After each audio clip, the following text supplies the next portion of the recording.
Other in check, what terrifying intuition. Despite not realizing that the Jam Sparrow in front of you is a double, you still feel that something is amiss, hidden in a faraway building. Klein inwardly drew a gasp. His mind raced as he quickly came up with a corresponding strategy. He controlled center and made the marionette reply in a deep voice. TM, also a little worried. After opening the door, if you leave first, you can ambush me from the outside once I'm out. You don't even need to ambush me.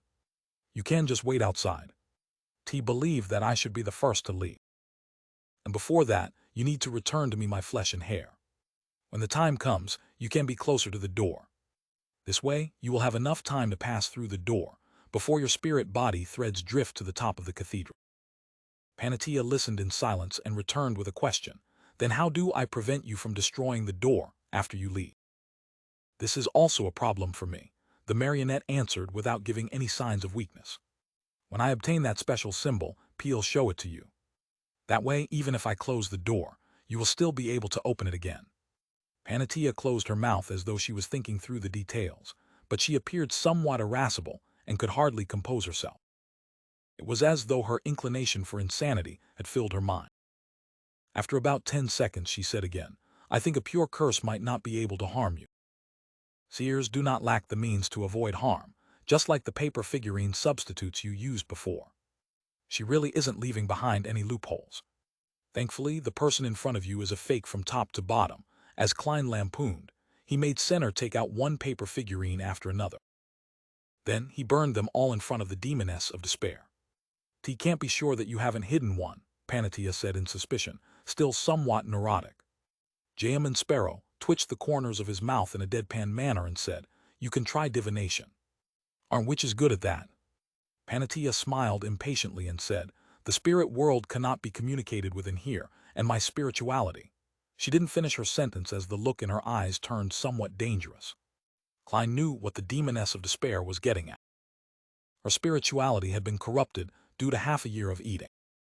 It was somewhat chaotic and crazy, making it give unreliable answers, especially against a Beyonder that was best at divination. The two reached a stalemate, momentarily unable to resolve the problem of trusting one another. At this moment on the roof to the left, a hoarse and muffled voice sounded. T can be your witness. Jam Sparrow and Panatia turned their heads at the same time and looked over. Mr. A's figure grew out from the shadows as he wore a blood-red hooded robe. How will you bear witness? Klein made Center ask. Mr. A pulled down his hood and said with a deep chuckle, T'll use flesh and blood magic to drill into your body and control your condition. Once you stop controlling the spirit body threads, or if you try to use paper figurine substitutes, I'll immediately give a warning or attempt to stop you. Once that door, you speak of opens, P'll leave your body and pass through the door before my spirit body threads are affected. Do you think Jam Sparrow is an idiot? Klein made his marionette curl his lips. Based on what I know, Rose bishops can hide in the bodies of others, but the host will immediately die once they leave. No, using that method is to evade investigations, therefore, there's a need to fuse with the host's flesh and blood. But there's no need to do so in this situation. I'll silently wait inside your stomach, Mr. A explained in detail. No, it's not my stomach. It's Center's stomach. Klein made Jam Sparrow take out a gold coin and pretend to attempt a divination. This crazy adventurer muttered under his breath as the gold coin in between his fingers was flipped. With a ping, the gold coin flew into the air and landed in his palm. Jam Sparrow carefully glanced at it. From the looks of it, you aren't lying. However, you will have to leave my body before I show the special symbol to Lady Despair.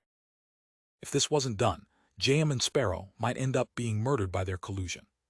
After all, if Panatia obtained the door-opening symbol while wielding the obsidian rock, given enough time, she didn't need to worry about any anomalies with her spirit body threads.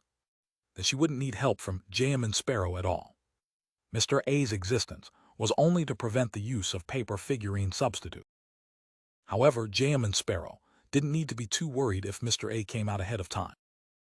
He wasn't even afraid that Panatia would lose decorum after knowing the door-opening symbol, because if that happened, he could rely on paper figurine substitutes to avoid certain death.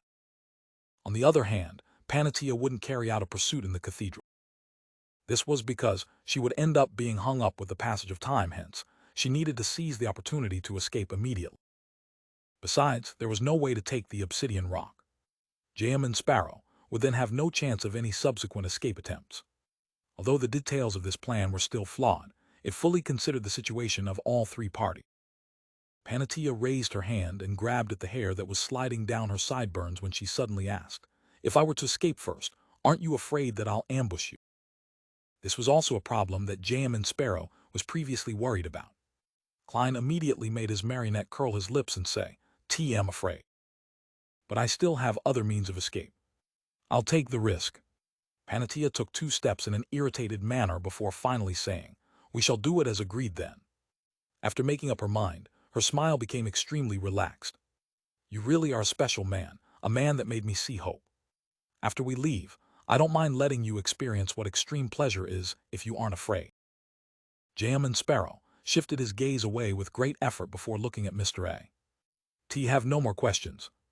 With the sound of howling wind, Mr. A flew down and landed not far from Jam and Sparrow. His figure, along with his clothes, rapidly melted away, turning into a sticky glob of flesh and blood. Right on the heels of that, the flesh and blood piled onto one another and kept compressing into a tiny stream that had the thickness of an arm. Then it flowed towards Jam and Sparrow. Far away in a building, Klein felt somewhat disgusted as he retched. Then he made Jam and Sparrow open his mouth. The flesh and blood stream climbed up the marionette's body and drilled into its mouth. A slightly warm but slippery feeling passed through the gullet and entered the stomach. It's heavy, however. Mr. A's flesh and blood is helping to hold up the stomach, preventing it from sagging too much. Klein inspected the marionette and made him look up at the shrouded crimson moon and say to Panatia, "Let's begin." "All right." Panatia, who could hardly withstand her urges, impatiently walked towards the cathedral's entrance. Klein made Jam and Sparrow follow by her side, and first plucked off his hair before making 2 meat tendrils grow out from his arm before ripping it out. It made blood gush out. If someone very familiar with me were here, they would definitely notice a problem because I can't deal harm to my own body so decisively. Perhaps in the eyes of others, the crazy adventurer, Jam and Sparrow, can probably do such a deed easily. As Klein noticed a problem and gained experience from his conclusion, he made the marionette pass through the ajar main door of the ancient cathedral. He then handed the hair and flesh to Panatia. Panatia slowed down her pace as she took out an ugly, palm-sized puppet and wiped the flesh over it and tied the hair around its thin neck. She held the cursed puppet in one hand and finally stepped through the cathedral's door. Klein immediately got Jam and Sparrow to control their spirit body thread. As for Mr. A, as he had overlapped with the marionette, it wasn't too much of a hassle. Even I can do it. With the powers showcased by Zeratul, he totally has the capability to help Beyonders that are not from the seer pathway to resolve the loss of control over spirit body threads in the cathedral. This way, as long as he wants the demoness of despair to enter, he could have opened the door a long time ago. Why didn't he do it? He is unable to communicate with others beyond the cathedral. That's why seer pathway Beyonders who aren't marionetists or higher can't walk to him. Klein used his marionette senses to analyze the situation remotely. And inside the cathedral, the corpses remained dangling in midair. Their heads were bowed and their eyes were rolled back. From time to time they would sway with the wind, producing the ravings Hornisus Phlegrea. When Panatia saw this scene, her body instantly stiffened, but she quickly composed herself. Together with Jam and Sparrow, they walked under the gazes of the hanged. Before long, they saw the pitch-black altar, and the statue of the ancient gods descended. Zeratul remained sitting diagonally behind the statue, wearing a hood and sporting a white beard. When Jam and Sparrow and Panatia approached, he slowly lifted his head and chuckled. "Very good. Beyonders from the seer pathway need to know how to use their brain and not always think of fighting." He seemed to have foreseen that all of the paper figurines of Jam and Sparrow would be destroyed. He directly reached out his wrinkled palm and grasped at something. His grab pulled out a yellowish-brown goatskin and a quill filled with ink and a bottle of ink. This made Panatia involuntarily twitch her brows. Zeratul picked up the quill and scribbled words and symbols before rolling it up and handing it to Jam and Sparrow. "That's the door-opening symbol, as well as the Bizarro sorcerer potion formula you want.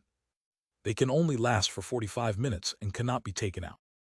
Klein avoided the demoness of despair and unfolded the goatskin, allowing the potion formula and the door-opening symbol to appear before his eyes. Suddenly, his pupils constricted and nearly froze.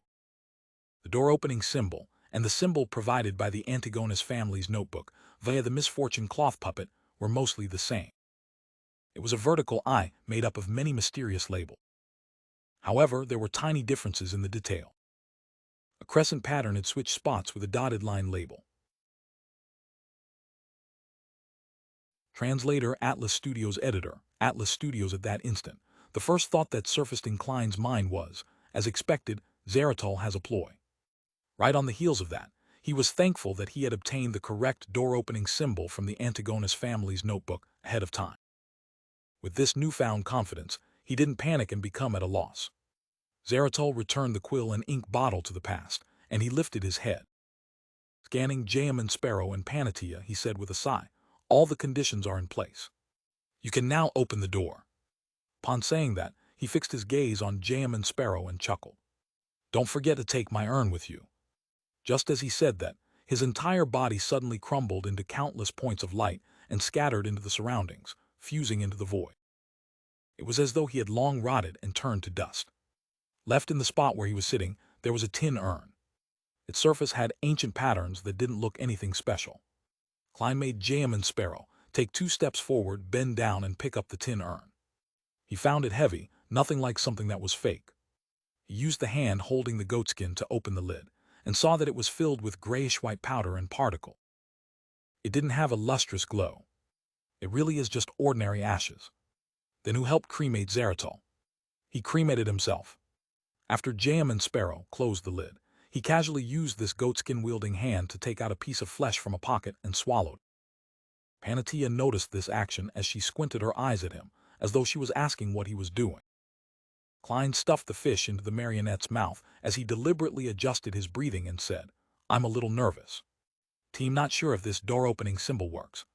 Panatia had already confirmed that he was eating ordinary fish meat. Although it looked somewhat disgusting, the half-crazy her had lacked the patience to make a further distinction. She moved her gaze away and looked at the urn and smiled. "If it's useless, we can share it. TL have 1 scoop a day, and it will last a very long time." This demoness's mental state is really abnormal, Klein silently sighed.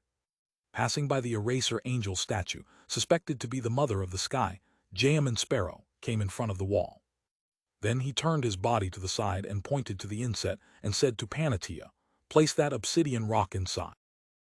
Panatia smiled gorgeously as she said with dull eyes, "Let me see the door-opening symbol first. There's no need to be so wary of me. If I really wanted to harm you, I can immediately give up my marionette, and you wouldn't have the time to escape this cathedral. You'll definitely be hung up. When the time comes, I'll saunter in, pick up the obsidian rock, and open the door to leave. However, the symbol given by Zeratul is really problematic. It's best I find a person to bear the brunt of it." Klein's mind whirred as he made Jayaman Sparrow lift his palm and pat his abdomen while opening his mouth. A blob of indistinct flesh and blood surged out, piling up ahead and turning into the beautiful feminine Mr. A. Upon seeing this scene, Jayaman Sparrow flicked the goatskin and unrolled it. The special symbol was with the bizarro sorcerer potion formula as they were reflected in the eyes of Panatia, and Mr. A. Panatia's eyes darted about before she smiled coquettishly and said, "Open the door. You leave first." She had confirmed that Jayaman Sparrow was still helping her control her spirit body threads, so there was plenty of time for her to wait. As she spoke, she threw the ugly puppet stained with blood and tied up hair at him. She's also afraid of an accident. As Klein got Jayaman Sparrow to catch the puppet, he watched the demoness of despair take a few steps forward and insert the obsidian rock into the recess. The two fused together perfectly, not leaving any protrusions. The wall rapidly emitted light and gradually turned transparent. It could be seen that the outside was paved in stone slabs. There were walls with holes and clouds floating in midair. As Panatia took a step to the side, Jayaman Sparrow held the puppet goatskin and urn in his left hand and reached out his right palm. He then used his finger as a pen and drew the vertical line made up of several secret symbols on the transparent wall. During this process, Klein was in a dilemma. He wasn't sure if he should draw Zeratul's symbol or the Antigonus family's one. Although he believed that Zeratul was problematic and had a scheme, he felt that he had belittled this powerful figure after calming down. If Zeratul's sole purpose was to harm him and everyone else with him, there was no need for him to mention the opening of the door. All he needed to do was wait patiently to achieve his goal. Furthermore, with the gray fog's aura completely severed and screened from Klein by the foggy town, he couldn't figure out why Zaratol would target him. Therefore, his final judgment was that Zaratol's goal was to coax someone into opening the door to allow him to obtain something or escape something. As for whether there was danger after the door opening, that wasn't within his consideration. If scattering the ashes was genuine and rather important, it was likely to be relatively safe after heading out. In short, danger was at every turn. That also meant that Zaratol's door-opening symbol was real, and the probability that it didn't carry any danger was 50%. And on the other hand, the Antigonus family's notebook wasn't necessarily kind-hearted.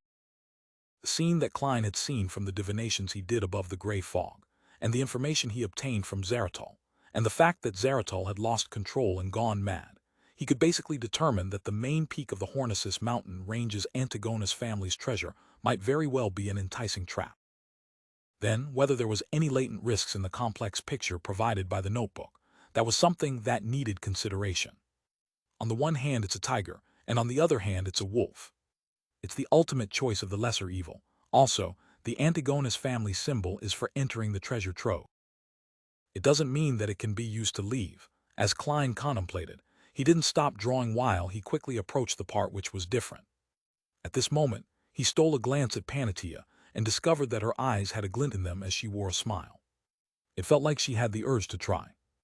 If she's normal, as a senior instigator, she should be able to control her expressions. Besides, she just saw the door-opening symbol as well. Klein's heart stirred as he let the marionette draw the symbol provided by Zaratol. Soon, the complicated vertical eye was drawn. Pure light enveloped the area as they traversed the patterns and finally gathered together. Amidst a spectacular blast of light, an illusory double door filled with secrecy appeared on the wall. Due to the push from Jam and Sparrow, it slowly opened. Behind the door was the ancient stone tiles and hole-ridden walls they had previously seen. Everything was very silent, and there was zero abnormality. At this moment, Panatia's figure suddenly shattered, turning into mirror fragments. At the same time, the lady in a pure white robe appeared in front of Jam and Sparrow and passed through the door. And in her hand, there was an additional ugly puppet stained with blood, its neck coiled with a strand of hair. 996. As for the one in Jam and Sparrow, a piece of glass. As hand, it had degenerated into, in terms of magical illusions, a demoness of despair was several times superior to Klein. After Panatia passed through the door first, she half turned around and faced Jam and Sparrow, revealing a crazy and teasing smile. Black flames soared from her palm as she ignited the puppet. At that moment it was as though she was saying, despair. Plunge into the deepest pit of despair just as hope arrives. Only then did Klein realize that the curse couldn't be diverted or weathered by paper figurine substitutes. Panatia immediately turned around, preparing to depart from the foggy town and the ancient cathedral, afraid that an accident would happen. At that moment her eyes suddenly froze. Her body crumbled, transforming into one mirror after another. However, she wasn't able to put a distance further than 10 meters between her and the door. In just a second or two, Panatia let out a sharp cry as invisible threads and thick, black hair curled around her, binding her within. Her exterior was covered in black flames as she froze into layers of ice. Suddenly, all of this disintegrated. Demoness of despair Panatia's eyes effused clear, deep despair and regret. Her expression rapidly turned stiff, as her neck seemed to be held up by an invisible hand. Her entire body rose into the air and hung there, her eyes rolling back bit by bit, but her looks remained immaculate. On the side of the door, Jam and Sparrow's body had been enveloped in black flames and began melting like wax. As for Mr. A, who had planned on flying through the door, he began retching, vomiting one fresh mushroom after another. His body began to sprout mushrooms, as if a drizzle had just passed. Before Jam and Sparrow lost his vision, the scene behind the door pulled close, presenting an empty foyer. No, it wasn't empty. Hanging in midair were even more corpses. They were of all ages and sexes. Some were dressed exquisitely, others gorgeously, ancient or casually. These corpses were like the ones hanging in the cathedral. They all floated up as they came, and went as though they were acting in a grand musical, accurately reflecting a musical of the daily lives and details a town should have. Klein saw that, behind these hanged corpses, there was a transparent and slimy tentacle. It was covered in complex patterns, with secrecy hidden within. It was as though it could drive anyone crazy. Countless tentacles extended deep into the foyer, and there sat an ancient, huge stone chair. Its surface was inlaid with dull gold and gem. This, Klein tensed up as he didn't hesitate to close his eyes and cut his connection with the marionette. In his mind, the scene that he had seen from his previous divination surfaced. Seated on the huge chair were countless translucent maggots that clustered together. They squirmed slowly as they grew freely, extending out nearly invisible tentacles. And the final scene that was embedded in the marionette's vision was at the bottom of the ancient chair. A tarot card sat there silently. Its surface was also that of Roselle. The emperor was wearing a gorgeous head accessory and colorful clothes. It held a stick with luggage hanging from it, as though he was on a long trip. He had a visionary look, and beside him was a puppy. At the corner were shiny words, Sequence 0, the Fool. Mushroom Sequence 0, the Fool. After discerning the words on the tarot card, Klein once again felt the same feeling he had when he heard Zaratul say his name. At that moment, he felt the strong call of destiny. He felt that everything had been arranged from the beginning, just like 008. He began to suspect that his original judgment, believing that the female beast tamer from the traveling circus that had visited Tingen and performed a tarot divination for him, wasn't an ordinary person. As his thoughts raced, Klein viewed it from another angle and came up with a new idea. Gradually, he stopped being that horrified, fearful, and depressed. Perhaps it wasn't a machination, but the changes that I brought about myself. This is because of the ritual that resulted in my transmigration. I had a connection with the mysterious space above the gray fog. Fate would naturally be affected as a result. More precisely, as a visitor from another world, I never had my fate here. The current trajectory I've taken is a result of my character, the encounters of the original Klein, the influence of the gray fog, and the surrounding environment. The mysterious space above the gray fog is clearly strongly tied to the seer pathway. And this pathway Sequence 0 is the Fool. When projected into reality, and in front of a divination, I'll definitely get the Fool as my card. Similarly, this resulted in me later using the Fool as my name.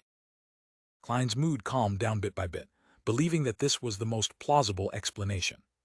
Using Occam's razor to eliminate all presently unknown factors, I can still obtain a reasonable explanation. That means that it's quite likely to be the case. Klein forced himself to stop thinking about questions he couldn't provide certain answers to.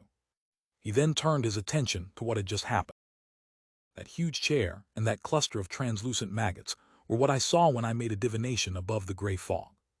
From carefully considering and inferring things from this harrowing scene, it might very well be an angel from the seer pathway, an angel that had lost control and turned into a monster. Zaratul himself, or the powerful entity from the Antigonus family from the fourth epoch. If it's the former, that corroborates with Arodes and Will Ossipton. Zaratul is already Sequence 1 and has lost control and gone mad. He broke down into a monster. This matches. This can also explain why Zaratul only wishes for the door to be open. It's because once the door of secrets is opened, the two sides will have a connection, allowing him to recover from his present state bit by bit. His repeated emphasis on his ashes was just a pretense. But herein lies the problem. The environment Zaratul is located in, as presented by Arodes, doesn't resemble the ancient palace at the mountain peak. Otherwise, I would have recognized it back then. What if that's the angel from the Antigonus family who's living as an abject existence, one that made Zaratul suffer after he came to the Hornisus mountain range after obtaining the notebook from Roselle? He had a part of him separated from him, without realizing it, thus causing him to go mad during the advancement. Regardless, he is a Sequence 1 attendant of mystery. After all, Zaratul was already a miracle invoker back then. From this angle, Zaratul's goal might very well be the opening of the door, allowing the foggy town's history and fate to become mixed with the outside world, preventing him from being dissociated again. Regardless, that cluster of translucent maggots is probably a Sequence 1 that lost control. No wonder the demoness of despair faced a breakdown the moment she saw him. She only managed to struggle a little before being hung up, turning into a marionette that's being hung up to dry. Thankfully, I was lacking in clues back then, and the scenes I saw through divination wasn't clear enough. Otherwise, I would have suffered a terrible blow from witnessing a complete and crazy mythical creature. I would have lost control and mutated. Wait, no matter how strong he is, can he be stronger than the eternal blazing sun and the true creator? Even if a seer pathway beyonder has a certain resistance against the mysterious space above the gray fog, it would at best make them be at the same level. In other words, as long as I endured the pain, with the prerequisites met, I have one chance of prying on its secrets, and a complete mythical creature's state is mixed in with the relevant knowledge. Who knows, I might be able to get one or two high-sequence formulas, just like how I obtained the unshadowed from the eternal blazing sun back then. At this thought, Klein couldn't help but have a scene surface in his mind. Fool above the gray fog was silently reaching out his thieving hands once again. While reeling in joy, Klein also found it a great pity because, with his present level, strength, and items, he had no way to head to the ancient chair with the translucent maggots and pick up the fool car. To see an item that one desired the most, but not being able to obtain it was often painful. Phew, at least I've already obtained the Bizarro Sorcerer Potion formula. In the future, I still have one's chance of prying on its secrets. The risk I took this time wasn't in vain. All the gold pounds I spent, and the marionette I lost wasn't in vain either. Zeratul likely wouldn't give a fake formula. To him, there's no need for him to lie to Sequence 5 Beyonder, who might not walk out alive. Besides, if he was lying, he had to be wary of me already knowing the Bizarro Sorcerer Potion formula. The reason why I asked might only be to determine if he was worth trusting. I'll divine this later when I'm back above the gray fog. Klein heaved a sigh of relief, and seeing that there hadn't been any anomalies outside for quite a while, he decided to immediately approach the pitch-black cathedral and observe the changes inside. To him, all the problems that he thought about weren't pressing issues. The pressing issue was to leave the secret world, to leave this foggy town. When he came out of the building he was in, Klein, who was wearing an ancient triangular hat and dark red coat, carefully came to the entrance of the ancient cathedral. He carefully passed through the ajar door and walked in. The corpses that looked and dressed differently were no different from before. They remained hanging in midair, swaying with the wind and producing the ravings of Hornisus Phlegrea. Klein walked under them as his eyes got accustomed to the dim environment, allowing him to see more. The half-demonic wolf and half-human statue was still standing there without any signs of damage. The obsidian rock and the tin urn were behind the statue without any signs of cracking. Klein first heaved a sigh of relief as he began to observe his surroundings when his gaze froze. In a dark corner stood a gigantic mushroom taller than he was. The mushroom's cap had scarlet red like blood with interspersed white pattern. Its body was formed out of similar tiny mushrooms. Their patterns drew out a face, Mr. A's face. However, Mr. A's eyes were blank. It didn't have the glint that one would call human. There were mushrooms growing from both sides of the stem, forming into long arms. And on the left palm was a thin human-skinned glove. Both parties had seemed to fuse as one. What kind of abomination is that? Klein involuntarily took a step back. He found his knowledge in mysticism completely lacking at that moment in time. He began taking actions to protect himself. While doing so, having not deactivated his corresponding visions, he discovered that the terrifying mushroom didn't have any spirit body thread. It appeared to have long been dead, and its only movements were the results of spasming nerves. Suddenly, Klein had a theory. Mr. A, who had been infested with mushrooms, didn't manage to escape in time and had seen the cluster of translucent maggots. He had seen a complete mythical creature, causing his mind to instantly die as his body collapsed completely. This also resulted in a terrifying mutation. It then merged with Senner, who had disintegrated from the curse, becoming a never-seen-before mushroom monster. Also, creeping hunger has been swallowed. This mushroom is really disgusting. I'll throw Frank into the sea if he ever mentions mushrooms again. Klein's eyes darted around slightly as he subconsciously headed for the obsidian rock. He planned on ignoring the mushroom and first escape. At this moment, he found his mind turning adrift. Everything around him seemed to turn into a blur. Suddenly, Klein realized that he was being forcefully pulled into a dream. He immediately escaped the dream and saw the nearly 2-meter-tall mushroom sliding over slowly. In its hand was a great sword that was a combination of scarlet magma and blue-hot flame. It can use sword of lava. Klein didn't hesitate as he opened his mouth and let out a sound, bang. The extremely penetrative air bullet hit the mushroom, who had slowed down due to it being engaged in controlling Dream. The bullet drilled through its cap, tearing open a huge wound. Underneath the wound was human flesh and tiny spores. They quickly squirmed and restored the body. To think that's possible, Klein felt a strong sense of danger as he hurriedly lunged to the side, rolling several times in the process. The mushroom sped up suddenly as the sword of lava in its hand dragged scarlet and blue flames, cleaving down at the spot Klein had been standing in.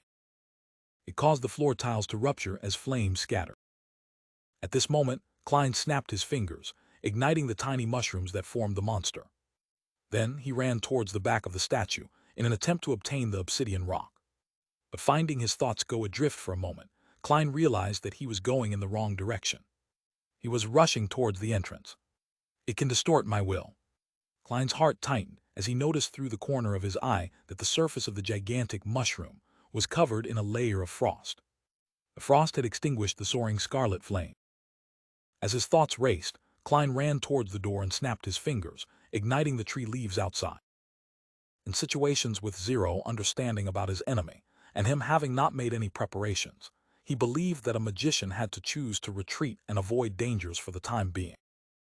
More importantly, his strongest marionetist powers were useless because the gigantic mushroom didn't have any spirit body thread. Scarlet flames soared up like water, enveloping Klein's body. He quickly appeared in the flames outside as he jumped towards the ground. He was just about to distance himself when he heard a howling wind. The red-capped mushroom had come out of the cathedral with the auspices of a strong gust of wind. It can even fly. Klein snapped his fingers, using flaming jump to open up a gap. Meanwhile, he discovered his nose was itching as he wanted to sneeze. I'm also sick. How am I supposed to fight? I don't have any mystical items, and I haven't been able to fully express my strengths as a marionetist. It really is a magical mushroom. Klein was at a loss on whether to laugh or cry when he hid inside a building. Suddenly, he felt his body become somewhat cold, as his mind naturally reflected his present appearance. His ancient triangular hat, dark red coat, white pants, and black boots had vanished. All he had on him was a pair of briefs to uphold his last bit of dignity.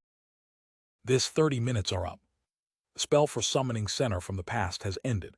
Klein instantly understood the reason as he began thinking. That mushroom, which fused with parts of Admiral of Blood, has likely disappeared as well. Also, in another 15 minutes, the effects of the fish will disappear. It will lack the main element that forms it. Klein couldn't help but curl his lips. He immediately used flames and leaped out. Indeed, as he expected, the gigantic mushroom had a ridiculous hole in part of its stem. Furthermore, it couldn't fix it, causing its speed to slow and become impeded. Come on, let's play hide-and-seek, Klein silently said as he began circling the town streets, using the flames and buildings to engage in a merry chase with the gigantic mushroom. During this process, the crimson moon didn't turn clear at all. After more than 10 minutes, the terrifying mushroom finally lost its ability to move as it collapsed on the street. Klein heaved a sigh of relief as he slowly and carefully approached. He saw that the flesh and blood of the mushroom was gathering together as points of light converged. Soon, all that was left was a thin human skin glove. This, because of the mutation brought about by the sequence 1 Angel, Creeping Hunger fused with Mr. A. It's an upgraded version of Creeping Hunger. Klein bent his back as he carefully picked up the human-skinned glove. The thin human-skinned glove didn't look any different from the past, but Klein didn't dare to be too careless. He used divination to make a crude inspection.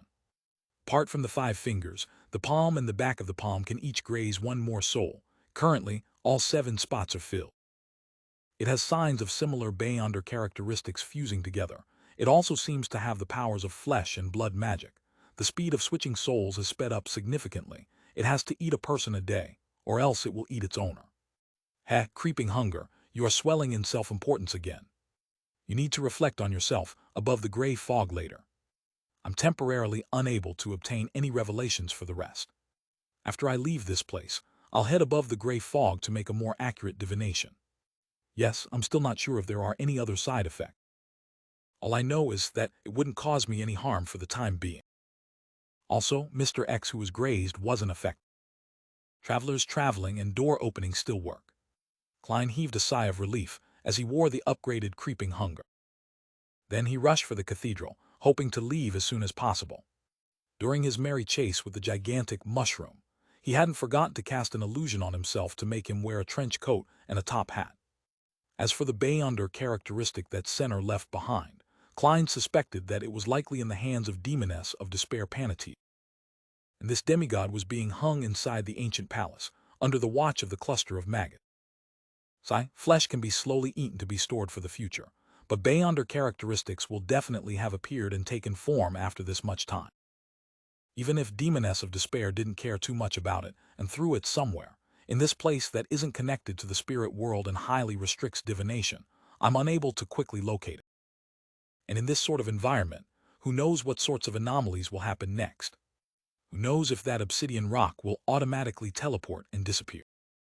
Thus, I need to make every second count and escape as quickly as possible. Klein returned to the cathedral with a clear line of thought. Although he had promised Miss Sharon to sell Senner's Beyonder characteristic to Merrick, the ingredient itself was corrupted to begin with, making it difficult to use for the concocting of a potion. Secondly, his safety was a lot more important. It's not like it cannot be resolved. I can just hunt another wraith or find. Will Ossipton's help to shatter the Beyonder characteristic in Merrick's hands and allow it to be purified? This will have to wait until a particular infant is born. Klein mumbled silently as he passed through the swaying corpses and came to the side of the stone statue.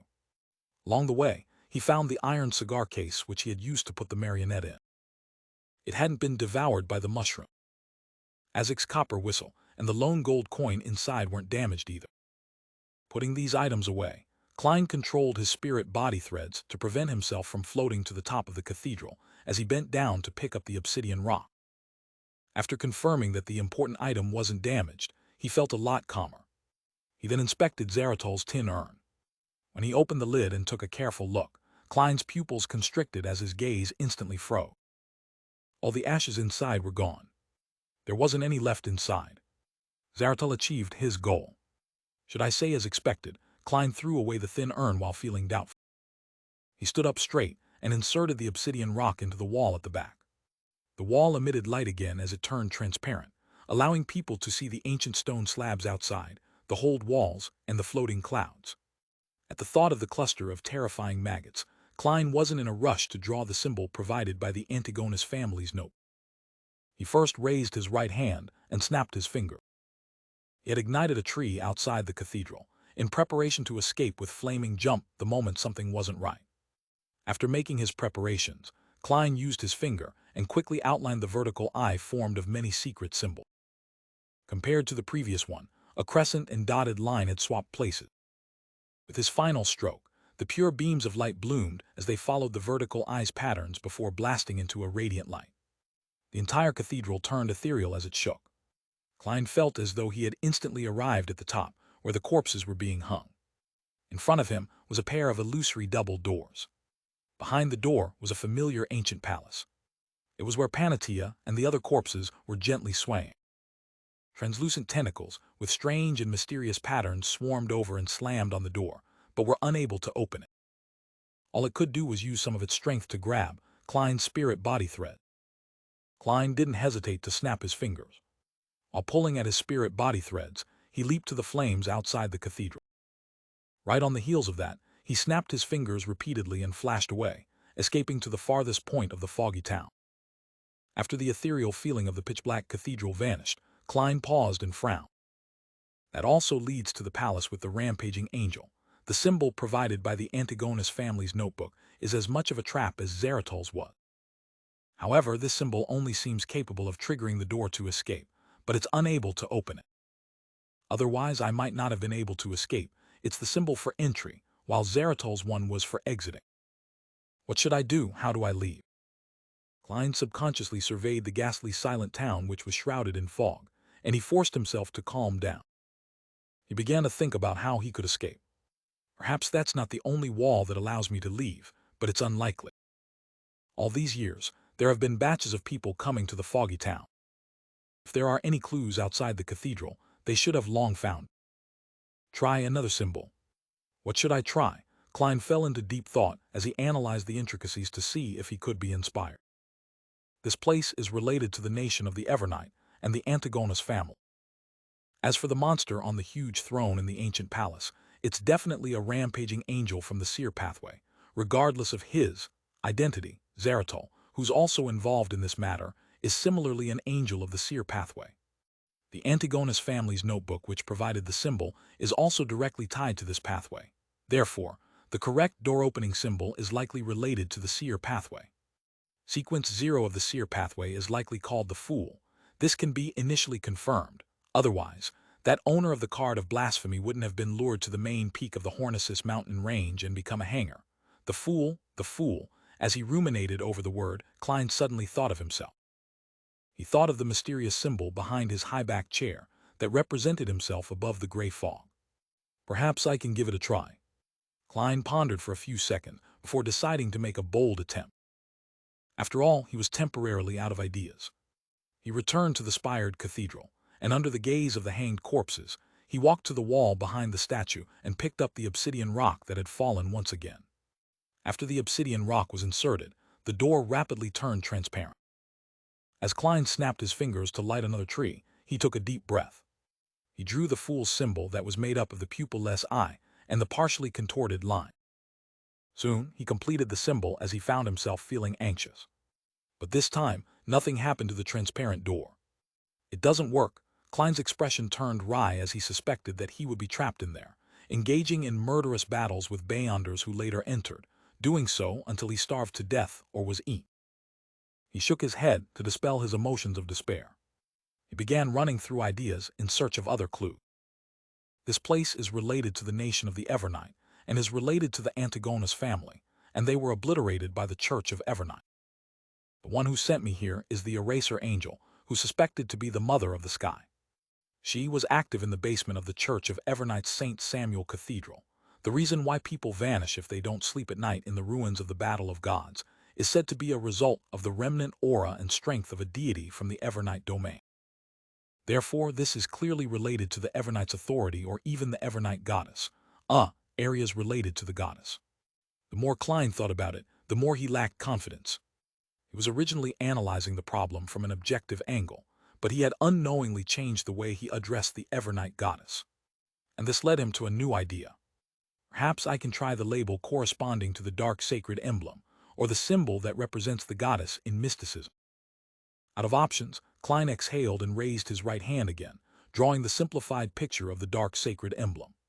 Suddenly, the watery scene behind the transparent door shook as a change occurred. Although he could still see the ancient palace and the hole-ridden wall, they were very far away and could only be faintly made out. Behind the door was a bottomless cliff with jagged rocks. It was amidst the clouds in the sky with stars, and the crimson moon that hadn't been concealed by the sunlight. It was like some part of a mountaintop. It really works. Klein stared at this scene with a dumbfounded expression as he subconsciously reached out with his palms and pushed the door open. There was a cold breeze outside that produced a howl. Klein was just about to take a step out when he fell into thought and paused. Then he flipped a gold coin and did a divination. He received a revelation that there was no danger outside. Following that, he drew a crimson moon on his chest in a feigned manner. After doing this, Klein stepped out with his right foot and passed through the illusory door. His vision went dark as he saw an endless night and resplendent star. Following that, he found himself on a mountaintop. Apart from the unmelted snow, jagged rocks, and morning sunlight, there was nothing. I'm out, I'm safe. Klein didn't observe his surroundings as he directly used creeping hunger to turn transparent as he attempted using traveling. If this succeeded, it would mean that he had escaped the foggy town and returned to the real world. He could then leave the location he was at to avoid any danger. If he were to fail, he would quickly take note of the situation and be wary of any sudden attacks. After a moment, Klein's body turned faint as he vanished from the spot. The colors in front of him saturated as countless, indescribable shadows appeared. He had succeeded in entering the spirit world. It really is the spirit world. Klein was delighted as he inwardly muttered to himself. Without needing further confirmation, his spirituality and spiritual perception had told him that this was the real spirit world. And this meant that he had returned to the real world, the place with all kinds of delicacy. I nearly cried tears of joy. Klein inwardly made a self-deprecating comment as he considered where he was supposed to head to next. From the position of the stars, moon, and sun, it's still morning. If there's no time difference between the real world and the foggy town, it's at most 7:30 a.m. or maybe earlier. At this point, the servants must have discovered the disappearance of their mate, and they would definitely inform the priests and bishops. Even if they have received the corresponding training and would report to their superiors according to the protocol, they will have to first eliminate the possibility that someone was skiving away or having a stomachache. They would need more than 10 minutes before confirming this and begin taking the necessary action. And after the report to their superiors, the priests and bishops wouldn't be able to instantly tell the severity of the matter. They would only believe that the servant had escaped, and they wouldn't quickly connect this matter to the keepers. After they do a divination or investigation to figure out the truth, it would be 20 to 30 minutes later. That also means that they likely haven't begun their search in the surrounding area to find the intruder. The identity of Dwayne Dantes hasn't been exposed yet. If the Bizarro Sorcerer Potion formula given by Zeratul is real, then the identity of Dwayne Dantes still has many uses. If I can still keep the identity going, I should try harder to not abandon it. Besides, the only things that I'm wearing which are real are my glove and underwear. If I head elsewhere, I'll be a pervert. Klein already had a choice he was leaning towards. He took out the iron cigar case, which appeared to be inside his pocket, but was actually lodged under a rubber band. He opened it and took out the gold coin inside.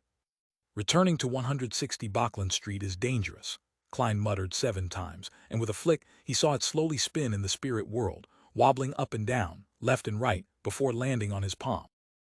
This time it was tails, indicating a negative response. Klein nodded indiscernibly and immediately traveled towards Bachland. After 3 stops, his figure finally appeared in his room at 160 Bachland Street. The curtains were drawn tightly, and it was dim. It was very suitable for sleeping. And on the bed, Dwayne Dantes was lying on the bed facing up. His hands were grabbing the ends of the blanket near his neck.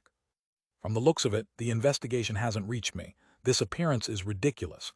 Klein secretly heaved a sigh of relief and saw Dwayne Dantes dissipate and turn into a palm-sized mirror.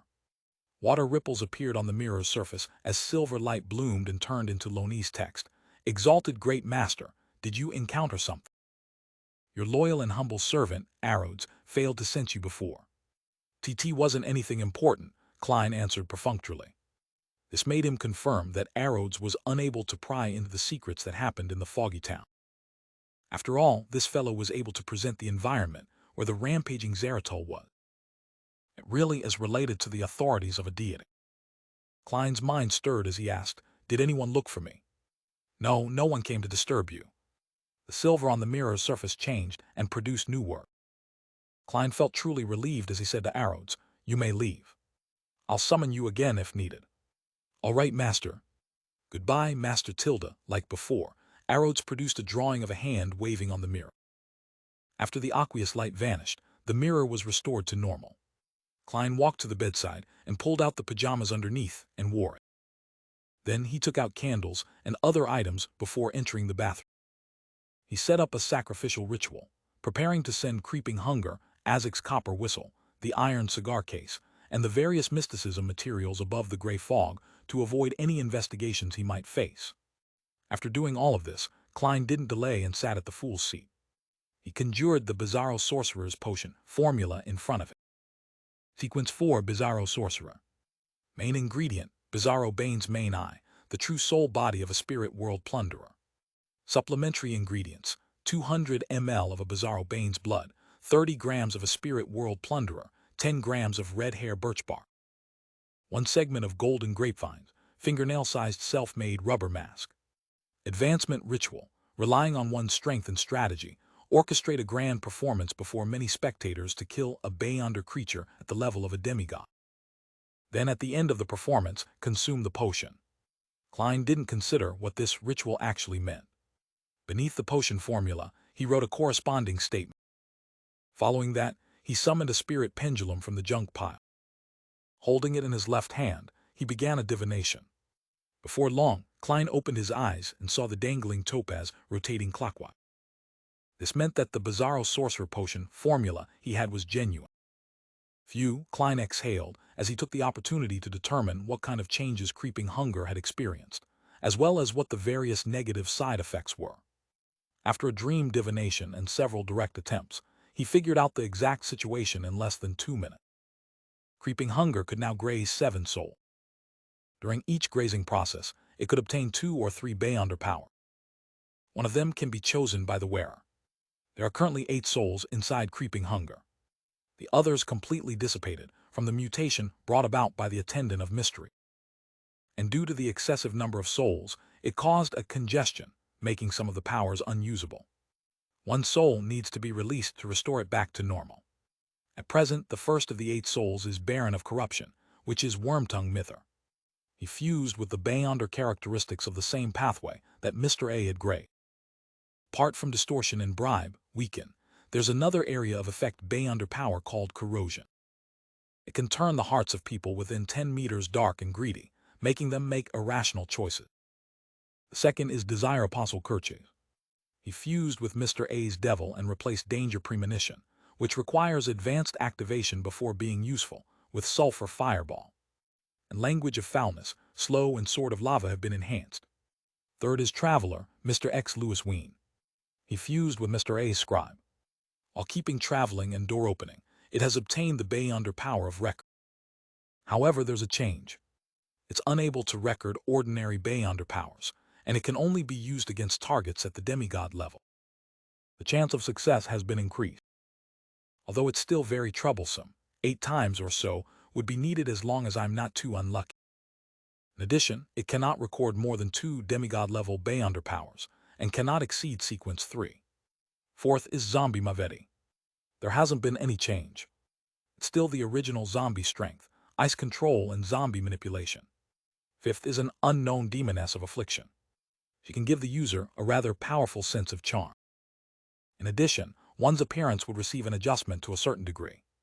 In addition, she can provide an ailment that covers 50 meters. Creatures within that range will slowly be infected, and the effects slowly become severe. In the beginning, it might be oversensitive skin, a cold, or a fever. But 20 to 30 seconds later, it might very well turn into serious illnesses like pneumonia. After 2 or 3 minutes, one can suddenly suffer cardiac arrest or a brain aneurysm. Sixth is an unknown wind blessed. There are 3 Beyonder powers: short-distance flight, dive, and water control. Seventh is an unknown soul assurer, with the 2 Beyonder powers of forcefully pulling one into a dream and causing a spirit body to sleep. Eighth is an unknown doctor with the 3 Beyonder powers of distinguishing the time, treatment of serious ailments, and stitching soul. At the same time, Creeping Hunger itself has shadow lurking and flesh bomb. Furthermore, it has the chance and strength to barely graze a sequence 4 saint. It has instantly become so much stronger, as Klein was secretly delighted. He also frowned at the negative side effects. Now, Creeping Hunger had to eat a living person every day, otherwise it would devour the wearer. At the same time, it would praise the true creator from time to time in the wearer's mind. It would bring about chaotic thoughts and a headache. Apart from those 2, it was also still afraid of mushrooms. No powers could be used if mushrooms appeared within 5 meters of it. Randomly praise the true creator is really troublesome. Same for eating a living person every day. I'll first throw it above the gray fog and let it calm down for a few days. Perhaps there might be some changes. If that really doesn't work, I can only write to Mr. Azek. Klein quickly made up his mind and didn't hesitate to release the Soul Assurer's soul. He also planned on swapping the Wind Blessed and Doctor later. The Demoness of Affliction depended on the circumstance. The side of the bronze table, the Soul Assurer's spirit surfaced. But due to the mutation, it couldn't be maintained once it lost its host. It rapidly dissipated. His Beyonder characteristic was produced. It was entirely black in color. At its core was pure shimmering light that looked like a night sky with embedded stars. After doing this, Klein didn't hesitate to throw Creeping Hunger and the other items into the junk pile. He then quickly returned to the real world, ended the ceremony, and cleared up any traces. Following that, he washed his face and brushed his teeth to make Dwayne Dantes look sharp. After leaving the bathroom, Klein, in his pajamas, walked to the door with his usual expression. He pulled open the door and said to his valet outside, "Prepare a set of clothes that's suitable for home wear." "Yes, sir." Richardson didn't ask why, as he immediately walked to the wardrobe. Only at this point, with him seeing his servants back, did Klein confirm that he was out of harm's way and had returned back to his normal life. St. Samuel Cathedral, behind Channy's Gate. Backland Archbishop, St. Anthony, stood at the staircase connecting the two different stories and watched as the Nighthawk deacons rushed about. Many of them wore red gloves. As a spokesperson for the Church of Evernight in the kingdom's capital, St. Anthony had a clean-shaven face. His face didn't betray his mood, and his deep black eyes similarly hid any upheavals he had. But everyone who passed by him would feel their souls tremble as an indescribable sense of horror arose in their hearts. "Your Grace, an inventory count has been made. None of the mysticism ingredients are missing, including the potion main ingredients and beyonder characteristics. Your Grace, all the potion formulas are in their original location. It can be preliminarily determined that no one had gone through them in the last 8 hours. Your Grace, all of the prisoners imprisoned on the first level are accounted for. None of them escaped, nor did anyone pass away. Your Grace, none of the information or books suffered any damage or were moved. Your Grace, the Grade 2 and Grade 3 sealed artifacts are all present. None of them have been taken away. Your Grace, the 3 Grade 1 sealed artifacts remain in their sealed states. None of them show signs of having left their confines. Your Grace, the core seal remains intact and didn't suffer any damage. Your Grace, it has been confirmed that there are no new items in here. There are no remnant setups that bring about danger. Your Grace, we didn't find the enemy who disguised himself as a keeper. He seems to have evaporated into thin air. One deacon after another came over to make a report as the matter gradually turned somewhat odd. They found it unimaginable that a scheming and powerful beyonder would take such an immense risk and set up such a tight plan and use all kinds of means to pass through Channy's Gate. Yet nothing was taken, and the perpetrator had left after circling the area once. This made it seem like the person was only trying to prove themselves, or it was someone who had specially come to find flaws in the surveillance of Channy's Gate for the church. The deacon who led a Red Gloves team surveyed the area and deliberated as he came up with a theory. Your Grace, could it be the requirements of an advancement ritual of some sequence? Having been on a mission to capture devils, he was accustomed to making such guesses. And from sequence 5, different pathways in different sequences had different advancement rituals. The ones that the Church of Evernight was aware of wasn't a large number. If that were the case, Sos could already see the infiltrator's mockery grin that said, "I'm free to go anywhere, even if it's the Church of Evernight's Channy's Gate. It's no different from a department store. Those Nighthawks will only become raged after the matter, feeling useless. He has to be caught." Sos silently clenched his red-gloved hand. St. Anthony was just about to say something when Nighthawk Deacon, Dolly Simo, raised a second possibility. Perhaps the infiltrator had attempted to take some sealed artifact away and suffered the negative effects. He died on the spot and was cleanly devoured. St. Anthony nodded in thought and said, "I'll head to basement 3 to take a look." With that said, he steadily walked to basement 2, and in a secret location activated the path to basement 3. The other deacons were lacking in rank or clearance, so all they could do was wait in their spots. St. Anthony quickly arrived at basement 3, which didn't span too big an area. He basically confirmed that sealed artifacts 129 and 1-80 hadn't undergone any abnormal changes. Following the strict protocols, he observed 180 with 129 and found 0-17 lying inside with eyes half open, just like always. During this process, St. Anthony approached thrice and opened a distance from it thrice. Sometimes he changed where he stood, and at other times he cloaked himself in the darkness of the night. He didn't dare skip the necessary steps. Even as a saint, he didn't dare belittle any of the items in here. Ignoring the powers that would break out of its vessel, temporary causing the seal on 017, even 129 and 180, which were rather dangerous items, to become ineffective. St. Anthony didn't wish to degenerate into an amnesiac who had to relearn how to eat and drink, much less become part of a dream that existed between reality and illusion. "There's nothing wrong," Anthony heaved a silent sigh of relief. He began restoring the 2 sealed artifacts to their original state. A few minutes later, the Nighthawk deacons saw the Archbishop return. The infiltrator might have died from touching a sealed artifact, St. Anthony said, his pronunciation of died being somewhat muffled. He didn't give any additional explanations as he instructed. "Regardless, this matter needs to be investigated. The infiltrator might have a part." To be able to infiltrate St. Samuel Cathedral without causing a stir, It means that the target is very familiar with this place and is familiar with the recent duty shifts of the keeper. He's very familiar with how Nighthawks handle and take over matters, and has the ability or an item to change his appearance. In addition, he had obtained the help from a Beyonder with a sacred Evernight pathway item, or has one himself. Putting all these conditions together, investigate the servants and priests to see if they have encountered any indistinct spirit channeling or enticement.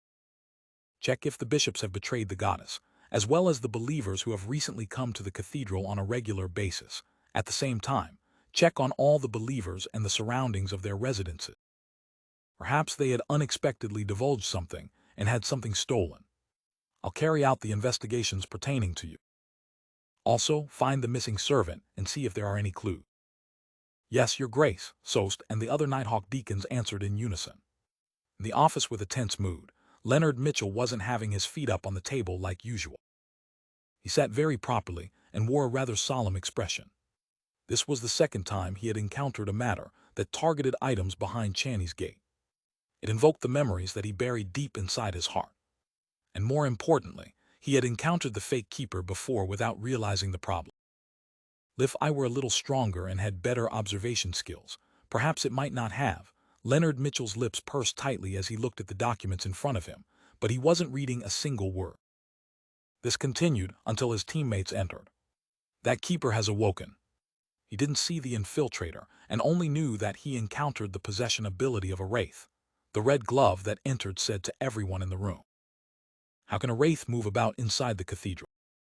Many red gloves raised the question, but no one had an answer. Perhaps that wraith believes in the goddess, Leonard mumbled inwardly. While no one was paying attention to him in the corner, he suppressed his voice and seemed to mutter, "Old man, didn't you discover anything abnormal back then?" The slightly aged voice sounded in his mind. "It's not like I'll observe the outside world all the time, especially when I'm near Channy's gate." Leonard didn't dare ask further as he joined in the discussion with his teammate. Before long, the Red Gloves team captain, Sost, entered the room and threw a stack of dossiers on the desk. "These are the targets we need to investigate. The bishops have provided the names of the believers who have frequently come to the cathedral recently." Leonard glanced at it, and towards the back was a dossier with a familiar name, Dwayne Dentes. This old fellow that survived from the fourth epoch came to a nearby street for less than 2 months, and Channy's gate was infiltrated. Isn't that too much of a coincidence? Besides, he has been frequently coming to St. Samuel Cathedral. He might be observing the situation and figuring out the patterns. Old man's excuse wasn't too convincing, but if the infiltrator was Dwayne Dantes, then everything makes sense. He's afraid that he would expose himself and pretended not to discover anything abnormal. Leonard's mind instantly filled with many ideas as he asked in deliberation, "Captain Sost, what did the infiltrator take? What clues did he leave behind?" Sost surveyed the room and said, "Nothing was taken or left behind. It was like no one stepped inside. His Grace suspects that he died or was vaporized from contact with some sealed artifact. Our priority is to find his partner. No, Dwayne Dentes wouldn't die that easily. He's a monster who has lived since the fourth epoch, however. Why did he carry out the infiltration?" Leonard frowned slightly as he hesitated for a moment. Then he proactively included Dwayne Dentes into the investigation targets for himself and 2 other teammates. After the Red Gloves and local Nighthawks began taking action, Leonard found an excuse to head to the washroom first. He suppressed his voice and asked, "What are your thoughts about Dwayne Dentes?" He didn't expose his parasite's lie. The elderly voice chuckled and said, "Didn't I tell you? I don't know much about him. I only know that there's something special about him. His aura has something ancient about it. However, the case you previously investigated gave me some inspiration. I suspect that Dwayne Dentes might be related to that matter. He might be a proxy of some existence." "What matter? Which existence?" Leonard muttered softly in surprise. In his mind, the ancient voice replied with an odd tone, "The fool that doesn't belong to this era." 160 Bachland Street. Klein had his breakfast and returned to the balcony's half-open room. He sat in his reclining chair and raised his hand to rub his temple. After his tense mood subsided, Klein discovered that his mind had turned somewhat adrift. He would often see the hanging corpses in the ancient cathedral, as well as the cluster of translucent maggots that remained unclear in his deepest memory. Illusory voices would seem to constantly echo in his ears. Hornicis phlegrea. Although I had quickly cut the connection with my marionette, I had suffered some of the effects. My soul has been slightly corrupted, as expected of a real mythical creature. After the preliminary investigations are done, I'll have to find a way to resolve the remnant problems. Klein slowly heaved a sigh of relief and used cogitation to calm himself. In the dossiers, a carriage passed by Bachland Street as Leonard Mitchell and two Red Gloves teammates discussed the target they were investigating this time, Dwayne Dante. Still haven't had any direct contact with this gentleman. I've only investigated his servants and neighbors. Cindy, who had long wine-red hair, introduced her finding. For now, it has been confirmed that Dwayne Dantes has acted the same since last night to this morning. He went to his bedroom to sleep at 11 and finished washing up at 7:30 in the morning. At times, he would have some supper and end the day after midnight. At times, he would wake up before 7 and head out for a stroll, but that's not the norm. Another Red Glove Bob nodded and said, "From this point of view, there's nothing wrong with Dwayne Dantes."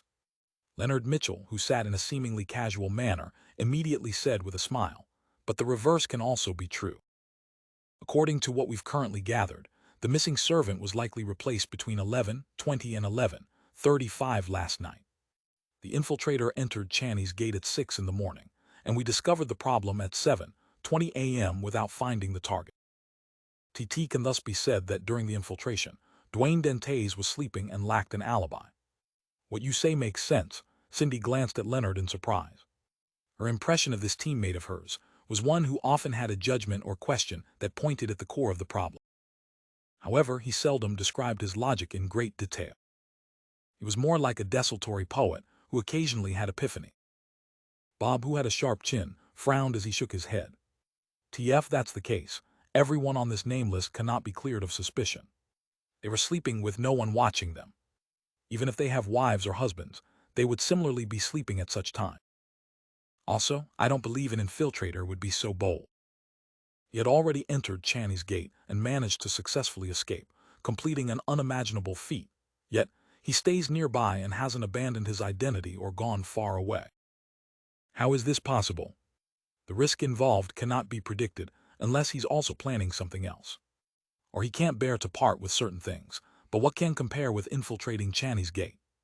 What can compare with those sealed artifacts, ingredients, and formula?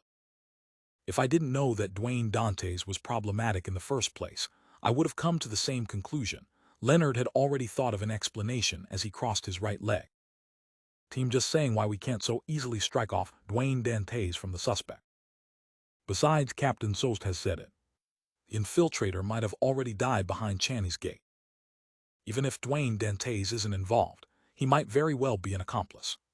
Don't you find it too much of a coincidence? He moved in for less than 2 months, and the church encountered something that might never happen in centuries. Besides, he has been visiting St. Samuel Cathedral too frequently. He had ample opportunities to figure out the corresponding situation. Also, during this period of time, there was a strange sewer explosion along Bachland Street." Cindy bunched up her long wine-red hair and said, "You've convinced me. This should be a target that we put our focus on." Bob pulled at the ends of his left palm's red glove and said, "There are indeed many coincidences. However, coincidences might not be equivalent to problems. Even if Dwayne Dantes goes to the cathedral daily and listens to the bishop's preachings, all he could do is understand the layout and not obtain deeper information, such as when the keepers will head to Channy's gate and how the handover is done with the Nighthawks. Therefore, he's more likely to be one of the accomplices," Leonard said with a shrug. He similarly didn't understand how Dwayne Dantes would understand the internal protocols of the Nighthawks so well. Cindy echoed, "Regardless, we have to do a deeper investigation. Shall we wait till noon and directly enter Dwayne Dantes' dream to question him? He has the habit of taking afternoon naps." Leonard raised his right hand and waved it gently.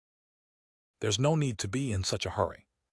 It's not like we've never done any routine inspections in the past or entered his dreams, but we didn't discover anything wrong. If there really is nothing wrong with him, we wouldn't gain anything from entering his dream again. If there's a problem with him, the fact that he didn't expose himself back then means he has the means to resist an inquiry during the dream. We will still be fooled by him if we enter his dream again. Therefore, we should monitor him and see what kind of people he interacts with, so as to prevent him from escaping while waiting for Dacey's response about this tycoon's true identity. Once we discover any clues, we will request to use a higher-level investigation method than questioning him in dream. Cindy was once again surprised as she couldn't help but joke. It's rare to see you analyze the situation so seriously. Furthermore, his thought processes were extremely clear. Leonard fell silent and gave a self-deprecating comment. Perhaps it's because I've encountered something similar. Instantly, Cindy felt that Leonard's green eyes had turned darker. She didn't speak further. Let's take turns to monitor Dwayne Dante. I'll go first. All right. Leonard nodded and turned to Bob. Get the case files on the sewer explosion. Let's see if we can discover any problem. I'll head back to read through the corresponding dossiers and see if there are any other abnormalities on this street. After splitting the work, the three red gloves began their work. Leonard returned to St. Samuel Cathedral's basement and obtained the information involving Bachland Street and the cases that the Aurora Order had actively or passively involved themselves in for the past 3 years. The latter was something that sparked off the clue provided by the parasite in him. It gave him an idea. Since the Fool's existence and the corresponding honorific name initially came from the Aurora Order, it means that the Aurora Order was involved in something or had suffered some setbacks. It might be related to the organization that believes in the Fool. After returning to the office, Leonard held back his desultory attitude as he very seriously read through the thick dossier. In the dossiers related to the Aurora Order, there was the Lanevis case he was most familiar with. This true creator's descent had failed terribly because of some baffling report.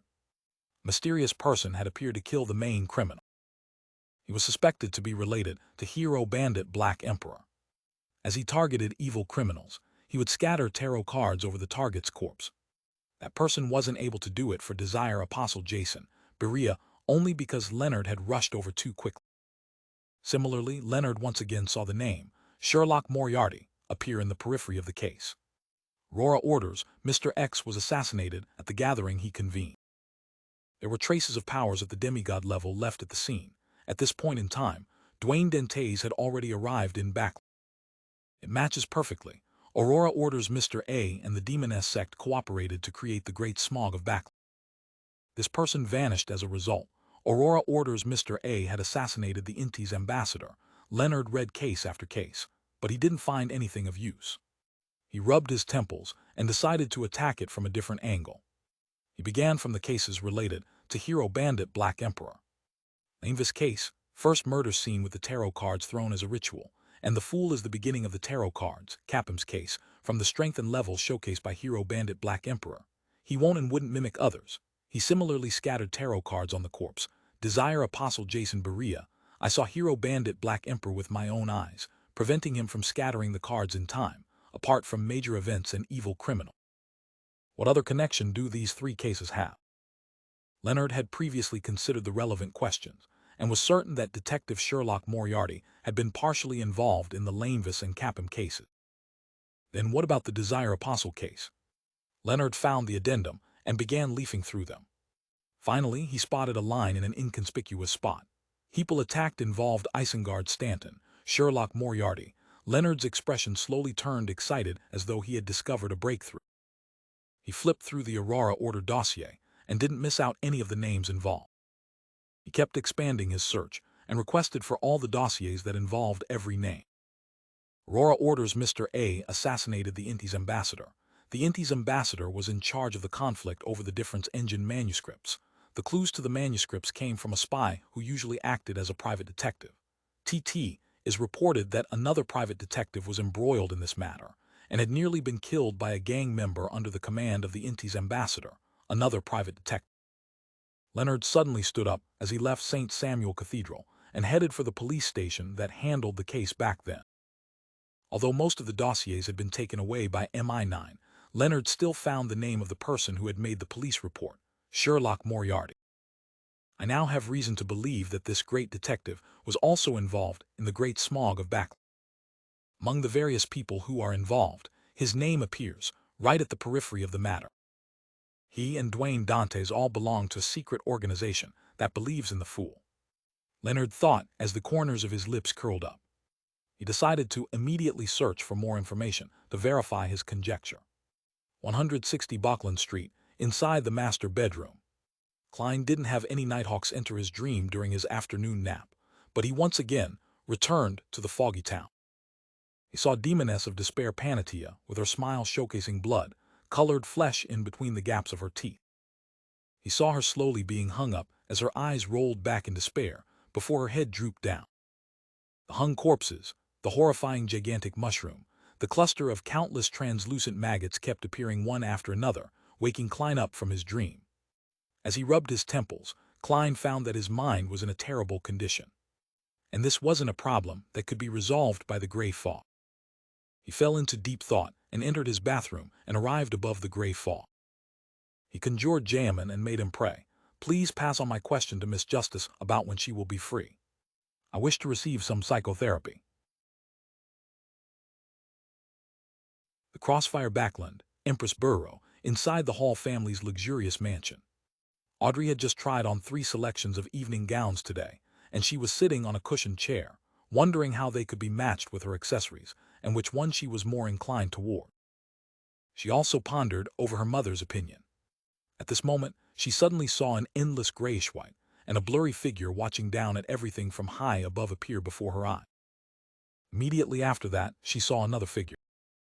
It was a praying figure that had been shrouded by the gray fog. Her ears resounded with the corresponding words. Instead of being alarmed, Audrey was delighted. Her unease and worry that there wasn't a tarot gathering today was instantly quelled. As expected, it was nothing. Oh, Mr. World really has a psychological problem. He must have been under immense stress recently. It's no wonder he booked an appointment in advance. Audrey sighed as she began to consider when she was free. As she pondered, she scanned the maids who were busy in her room and the golden retriever, Susie, who was sitting by the door. Audrey's lips curled up slightly in an irresistible manner as she bowed her head and secretly prayed in response, "Please tell Mr. World that I'm currently free. He can determine the time and location. As long as it's not night time and doesn't exceed the boroughs west of Backland."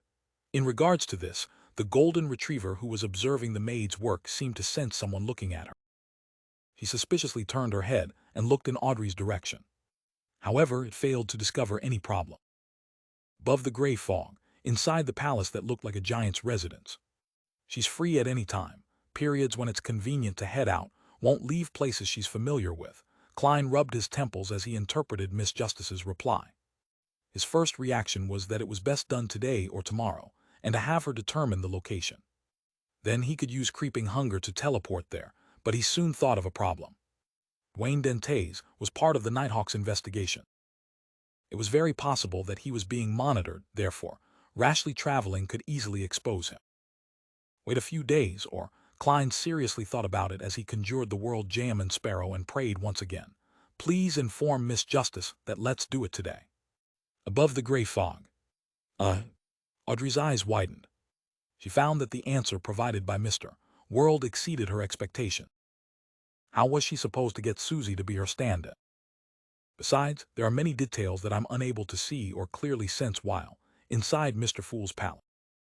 It will seriously hamper any psychotherapy. Audrey calmed her sense of alarm as she posed her doubts from a position of viability and requested Mr. Fool to pass it on to Mr. World. Before long, she received a reply again. "One will request Mr. Fool to remove those restrictions. We'll use other means to conceal our true appearances. That can be done.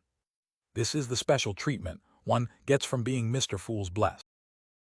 Our continuous communication is almost like a conversation. I've really troubled Mr. Fool, and he seems to almost allow us to indulge in it." Audrey's thoughts raced as she stopped finding excuses. "All right, let's do it between 11:30 to 12:30 tonight." She didn't believe that she would have anywhere to be alone before the end of her birthday ball. At the same time, in a building at 39 Bachland Street, Hazel was looking at the selected evening gown in boredom as she listened to her mother's repeated exhortation. She was to accompany her parents to attend Miss Audrey Hall's birthday ball.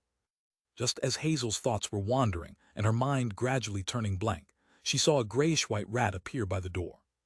It was frantically waving its paws. This, Hazel patiently listened to her mother repeat herself one more time before finding an excuse to return to her bedroom. After she closed and locked her door, the grayish-white rat appeared from somewhere and arrived by her feet. It sat there in a rather comical manner. V discovered something wrong with the surrounding. The rat had sent vibrations in the air to speak with human words. Hazel wasn't surprised at that as she asked in puzzlement, "What's wrong?" The grayish-white rat raised its right forepaw and pointed out the window. "There are Beyonders from the Church of Evernight investigating this street. It's at a rather large scale." "What are they looking for?" Hazel asked with a slight frown. The grayish-white rat slowly inhaled and said, "How would I know? But it's definitely something very serious. This way, they might very well discover something wrong with you." Hazel asked, feeling somewhat worried and confused. How did they make the discovery? Weren't the clues in the sewers blasted away? Weren't the corresponding problems dealt with? The grayish-white was momentarily unsure about what to say. A few seconds later, it vaguely replied, "Official Beyonders have plenty of strange but effective investigation methods. In short, I'll have to deal with your dream. This is where it's easiest to divulge things." Hazel looked down at the rat as her knitted brows relaxed. "All right then, don't look so unwilling. It wasn't easy for me to accumulate this bit of strength, and now it's going to waste once again. Is this street cursed? First it was that demoness with a strange condition. Following that hero bandit Black Emperor appeared. Now there's some baffling and unknown situation that made the Nighthawks pay serious attention to this street." The grayish-white rat squeaked in frustration. At 7:30 in the evening, Hazel accompanied her parents, Member of Parliament Mact and Lady Rihanna, to Empress Borough and entered the Hall family's residence. As it was a birthday ball today, she didn't manage to directly meet Miss Audrey Hall. All she did was quietly stay by her parents' side as they exchanged pleasantries with Earl Hall, Lady Caitlin, and Lord Hibbert Hall. To her, these respected aristocrats were, in essence, the same as commoners. Therefore, she didn't appear notably reserved. Her actions and tone were rather liberal. If it wasn't because of her mother's repeated exhortations, Hazel even believed that the beautiful dance floor, the murals with high artistic value, and the elegant and outstanding statues were more worthy of respect. As she smiled at the people she knew and didn't know, Hazel finally waited until the ball began. She saw the star of tonight's show. Miss Audrey Hall held the arms of the Earl and Earl's wife as she walked out of the room on the second floor, before arriving at the railings that faced the dance floor. Hazel scanned her and habitually ignored her appearance as she observed the matching of her gown and accessories. However, her gaze wasn't able to move away. On the chandelier hanging high above, whale oil candles produced light that came with dreamy colors. When shining on the 18-year-old Audrey, it made her emerald-like eyes, pure and indescribable face, and lustrous gold hair seem to glow. It made her gown and accessories lose their luster. Hazel was momentarily caught in a daze. She failed to hear what Earl Hall had said until the melody filled the floor as she snapped out of her daze when Audrey Hall began the opening dance with the Earl. The always proud her had suddenly felt a little inferior. She felt that even if this striking lady didn't possess any Beyonder powers, there was no way Audrey was inferior to her. Hazel pursed her lips and looked around. She realized that everyone's gaze had been grabbed. The only difference was that they all had different feelings about the situation. Hazel heaved a sigh of relief. That night she didn't act that arrogantly again. However, she yearned to leave at every minute of the night. She wanted to head home to busy herself with her matters to obtain more magical and powerful ability.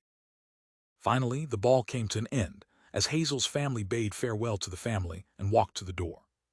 On the way out, Hazel couldn't help but look back. She saw Miss Audrey standing along the sides of the dance floor with a faint and beautiful smile as she expressed her gratitude to each and every guest that was about to leave. She seemed to remain under the spotlight. After the end of the birthday ball, Audrey took off her accessories and changed into her sleeping gown before entering her bathroom. As she looked at the white steam emanate with her bathrobe beside her, Audrey wasn't in a rush to soak herself inside. She first sat in the corner and prayed to Mr. Fool to indicate that she was ready. In about 10 seconds, she saw crimson light surge at her like a tidal wave, drowning her. Above the gray fog, Audrey appeared by the side of the long bronze table. This time, she didn't see Mr. Fool, who was enshrouded in gray fog. She discovered an ancient confessional. It was a brown crate that was 1.5 times the height of a person. There were doors on both sides, and a wooden plank separated the area in between them. I thought Mr. World would request Mr. Fool to conjure a wall which we will use to communicate across. Although it's essentially the same, a confessional is cramped and dark. He really doesn't know how to consider a lady's feeling. Yes, I would find it odd if Mr. World did that. As Audrey suffused a smile, she walked to the ajar door of the confessional. She bent her back and entered before sitting down with her legs bent sideways. After closing the wooden door, Audrey, who was treating a patient in the true sense of the word for the first time, suddenly felt a little excited. Immersed in darkness, the environment and her mood made her loosen up from the many rules she had to abide by. She curled her lips and reached out her fingers and gently tapped on the wooden partition. "Hello, Tilda, Mr. World, are you there?" Sitting cross-legged opposite her, Klein was infected by Miss Justice's cheerful tone. His emotions relaxed as he said, "You may begin." This time, he didn't use the gray fog to enshroud himself, but had turned himself into jam and Sparrow. Indeed, Mr. World's mental state isn't too good. He's too tense and worried. Audrey sensed him first and then used a psychiatrist's placate. A gentle, invisible wave emanated over as Klein instantly felt a cool, refreshing morning breeze blow at him during a hot summer day. Frustrations and feverish feelings within him suddenly vanished. Seeing Mr. World having made an obvious recovery, she secretly heaved a sigh of relief and asked softly, "Have you had any nightmares lately?" "Nightmare?" Klein deliberated for 2 seconds and said, "Yes. Dream of a town that's enshrouded in fog. The crimson moon in the sky would be clear and blurred at random. In the middle of the town is a black cathedral. Corpses are hung up inside. They wear clothes from different eras as they sway in the wind and produce strange sounds. Apart from that, there's a beautiful lady whose gaps in her teeth were filled with blood-colored human flesh, a mushroom man formed of countless tiny mushrooms." To treat his psychological problems, Klein reconstructed his dream in a rather complete manner. However, he didn't say that he had encountered those things in reality, nor divulge that he knew the beautiful lady's identity and the strange mushroom's origin. At the same time, he hid the existence of the cluster of translucent maggots in xeritol. Audrey listened intently and seriously. Based on her beyonder intuition and knowledge from mysticism and psychological, she said as she contemplated, "Mr. World, I can imagine such a terrifying and sinister dream. I can also experience the immense horror that it brings you." Seeing that there wasn't any rebuttal from the other side of the wooden partition, Audrey grew in confidence. She silently did another round of placate and began guiding. The horror that appears in dreams will often stem from feelings hidden deep in one's heart. And there are only two sources of horror in one's heart. One is the unknown, and the second is what cannot be resisted.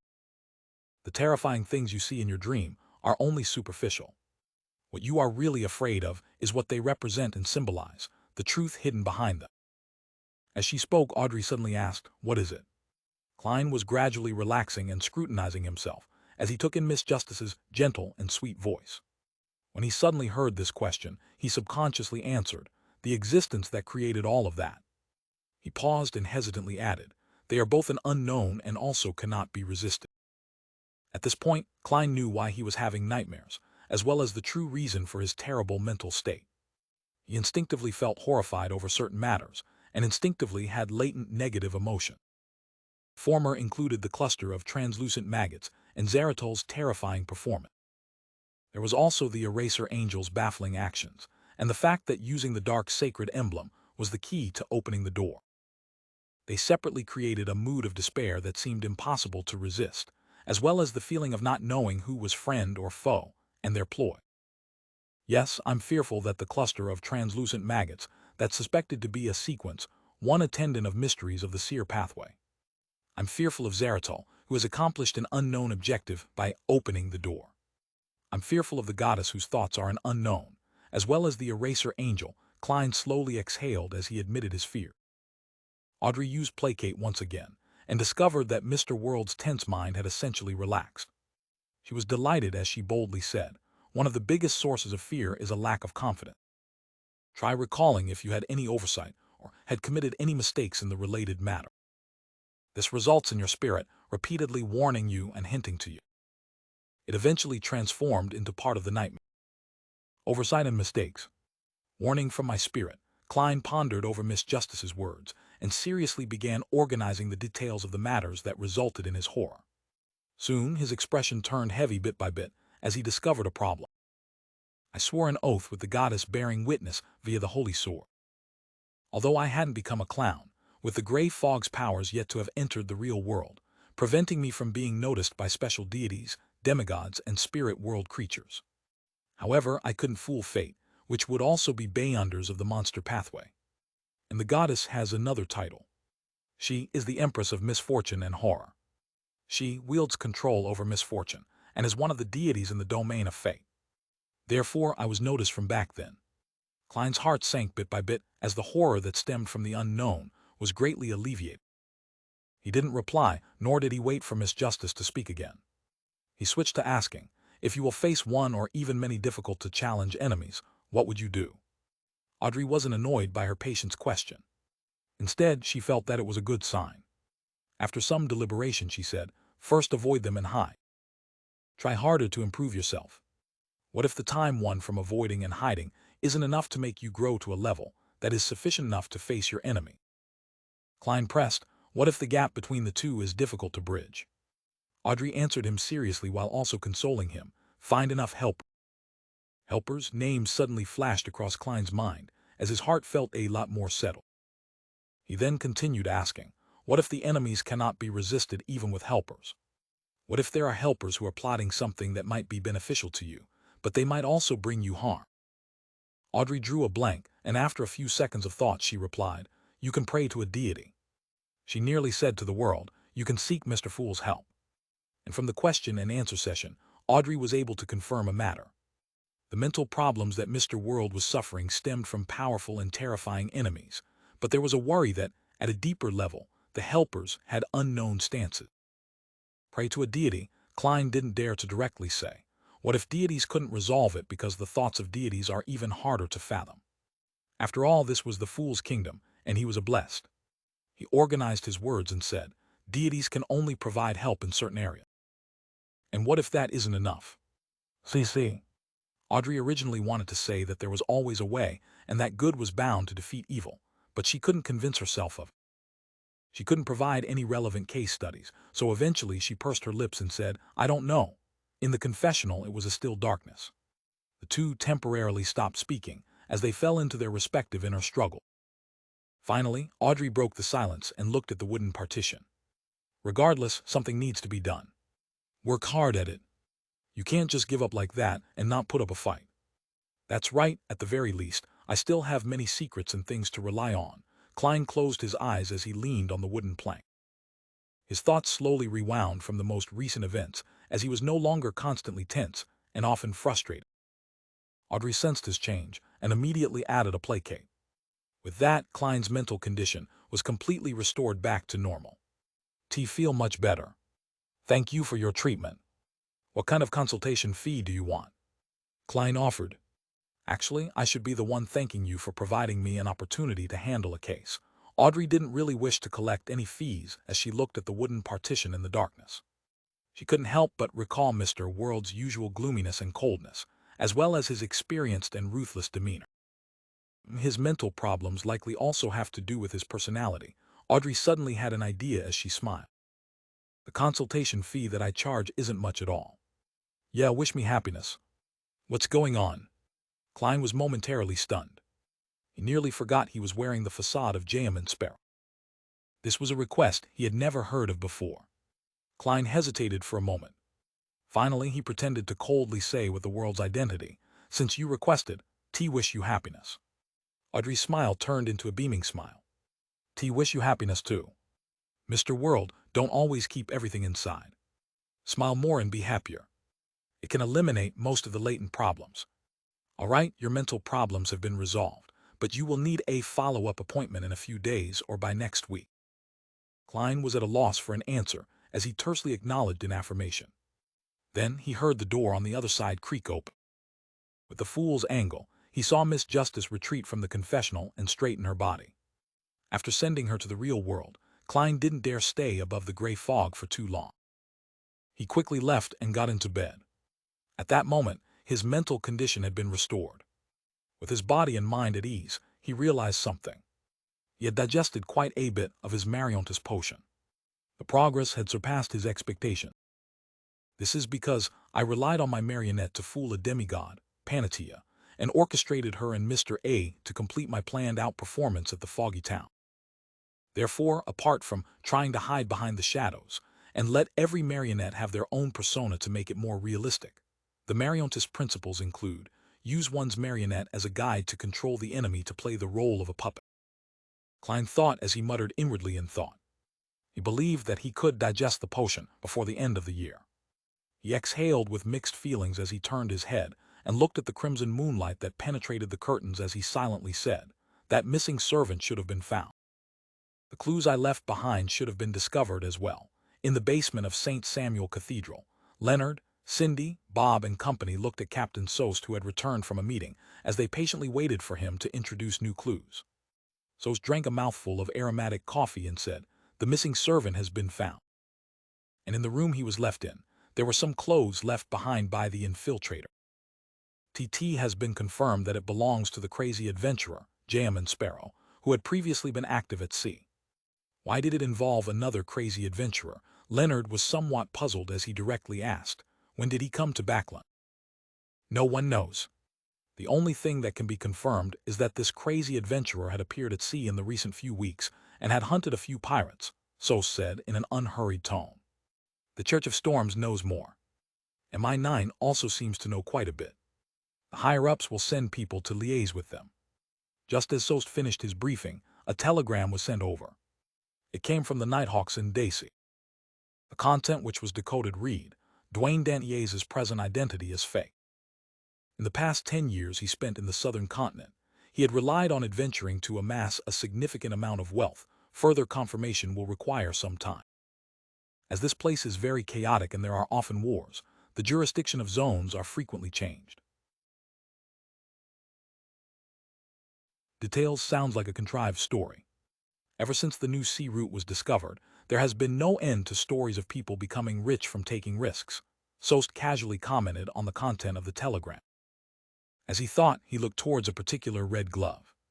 I recall that we had investigated Dwayne Dantes before and had an exchange with him in his dream. Yes, the red glove who was responsible for the task nodded in reply. I didn't directly ask him about such matters, but I could tell that Dwayne Dantes was very familiar with the southern continent. He had plenty of experience there. That might be information that Dwayne Dantes deliberately revealed to you. Leonard had his doubts regarding the contents of the telegram, believing that this was another layer of disguise from an undying monster who had lived since the fourth epoch. However, he didn't inform his teammates about his conjectures, because he had no basis for them. Sost didn't pay great attention to the matter as he said, "Do you have any problems with the clues related to Jam and Sparrow? Since this crazy adventurer was still at sea in recent weeks, when did he come to Backland?" As a nightmare, Cindy repeated her doubts. "What I'm concerned about isn't the exact time, but whether he has the time to travel to Backland. After all, we're rather far from the sea." Sost nodded gently and said, "In the meeting, a deacon raised this question. According to the time and venue of J.M. Sparrow's last sighting, he normally has no way to arrive in Backland last night and complete an infiltration. Of course, I'm referring to normal circumstances. The missing servant told us that when he was sweeping the square, he suddenly lost control of his body. He froze on the spot and was unable to cry for help. Then he saw bright colors like an abstract oil painting, and he felt that his body was floating upwards. Later, he lost consciousness, and after awakening, he found himself in a room in East Borough. The former matches with the keeper's description of being possessed by a wraith. The latter is suspected to be a traveler's teleport. If it really is teleport, then J.M. Sparrow can appear in Backland at any moment. As elites of the Nighthawks, the Red Gloves knew about the various Beyonder pathways far better than their colleagues which were at the same level. They were no strangers to wraiths and travelers. After listening to the captain's explanation, another Red Glove added in thought, "It's rumored that Admiral of Blood, who was hunted by J.M. Sparrow, is a wraith." The details matched. And as for J.M. Sparrow being able to obtain the powers to become a wraith, it wasn't unacceptable. The easiest method was to find an artisan to make one's prey into a mystical item. Cindy recalled even more information with this stimulant. It said that J.M. Sparrow has the ability to change his appearance, and the infiltrator had disguised himself as the keeper. Another detail matched. Excellent thinking. Sost raised his hand to rub this temple. According to these details, we can come to a preliminary consensus that the infiltrator is GHRM and Sparrow. And this way, the name list we came up with might be erroneous. J.M. Sparrow doesn't need a companion to frequently come to the cathedral to pray to gather information. He can change his appearance every day and enter to figure out the situation. This will be more indiscreet than using a companion. As the largest and most holy church of Evernight Cathedral in Backland, the number of believers that came to St. Samuel Cathedral on a daily basis was too numerous to count. No bishop could remember every unfamiliar face that they once met. That also means that the names we have here are meaningless. Leonard raised his hand to rub his brows, sounding rather desultory. That's somewhat obvious. Our focus now should be on J.M. and Sparrow. The other targets can be placed aside, as we perform the most basic level of surveillance. Having said that, Sos clapped and said, "All right, get busy." Leonard didn't have any objections. He happened to hope to find the machinery hivemind, mandated punishers, and MI9 to gather some information. On Tuesday morning, Klein woke up naturally, feeling relaxed and calm. He had the feeling of joyful emotions slowly coming to life. Psychiatrist's Beyonder powers are quite useful after all. It really matches the extremely infectious optimism that Miss Justice brings with her. Klein got out of bed and drew the curtain. He leisurely took in the scenery outside and the scattering golden sunlight. He regained his drive and began formulating his plans for the next couple months and even the year. First, get a new marionette. Second, use the identity of Dwayne Dantes and the control over a marionette to orchestrate scripts to expedite the digestion of the potion. Third, during this process, slowly gather the ingredients needed for the Bizarro Sorcerer Potion. In that regard, I can ask Little Son about the Bizarro Bane to see if he has any clue. I'll seek Mr. Azek's help regarding the Spirit World Plunderer. After all, the underworld is part of the spirit world. Fourth, I'll continue investigating the Great Smog of Backland and find the true culprit. This includes N.C. Zangwell, as well as the demigod that killed Crazy Captain. There aren't any targets more suitable than them for my advancement ritual. However, I have to be careful of 008. I have to constantly keep watch of any intentional coincidences.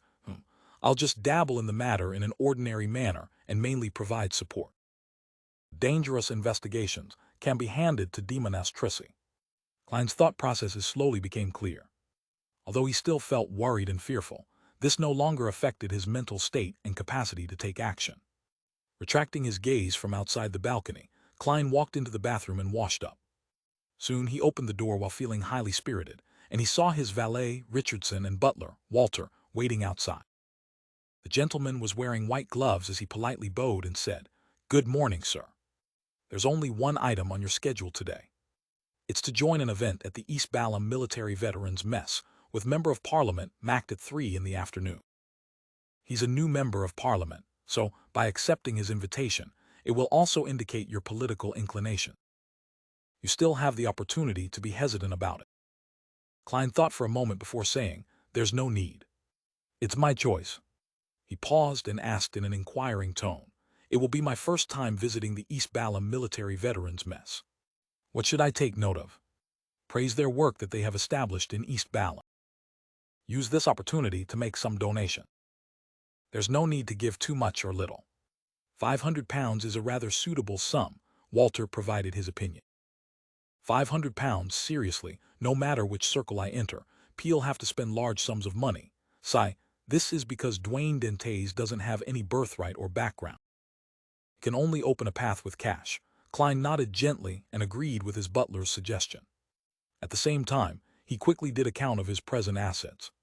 The artisan hasn't completed the work regarding the Ocean Songster, but the money for Mentor of Confusion and Druid has been obtained. That's a total of £16,000.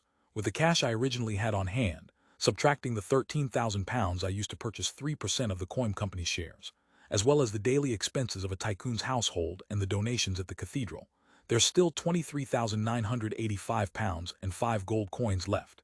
In addition, I still owe Miss Messenger 3,413 gold coin. £500 has already exceeded 2% of the cash I have on hand. Klein didn't speak further as he walked out of his bedroom, going to the second floor where the dining room was in order to have his breakfast. In the basement of St. Samuel Cathedral, Leonard Mitchell returned to his office earlier than his teammate. He had already obtained the relevant information and had learned of an inconspicuous matter. Prince Edisac, who passed away in the Great Smog of Backland, had once hired a private detective to investigate the death of equestrian teacher Talum Dumont. And that private detective's name was Sherlock Moriarty. As expected, there are hints of him being involved with the Great Smog of Backland. Leonard was delighted as he excitedly ruffled his hair. Following that, he pounded down at the documents on his desk with his fist, planning to seek out even more clues. However, he suddenly fell silent for about 8 seconds before raising his cup in embarrassment and drank a mouthful of coffee. He mumbled inwardly, "What did I want to do?" I forgot about it after the pounding. After some careful recall, Leonard finally recalled what it was. He pulled out his drawer and took out a deck of tarot cards. Then he found the full card and placed it on a piece of paper. On it he wrote 3 names: Sherlock Moriarty, J.M. Sparrow, Dwayne Dante. After some hesitation, Leonard drew a line linking the 3 names to the full card, indicating that they might very well be members of a secret organization that believed in the Fool. Among them, he was most unsure of J.M. Sparrow's identity, as he wrote a question mark. Later, Leonard took out the Emperor card and stuck it beside the name, Sherlock Moriarty. He labeled it suspected to be. J.M. Sparrow and Dwayne Dante's each correspond to a card. Leonard muttered silently. He took out the crazy adventurer's records and began reading them seriously. Suddenly, he found a date very familiar. Early January. J.M. Sparrow's first appearance was in early January. No way, Leonard drew a gasp as he flipped through another set of documents. At the end of it were the words, "At the end of December, Sherlock Moriarty left Backland and headed south for a vacation. He has yet to return. End of December, early January, Backland, Pritz Harbor. J.M. Sparrow can change his appearance, no way." Leonard mumbled inwardly as he drew a dotted equality sign between Sherlock Moriarty and J.M. Sparrow. This great detective is the key. Leonard found Sherlock Moriarty's portrait that he had drawn via a ritual as he carefully looked at it. After considering the point that looks could be changed, he began imagining the detective in different disguises. As he did it, Leonard's gaze froze bit by bit as he couldn't help but frown.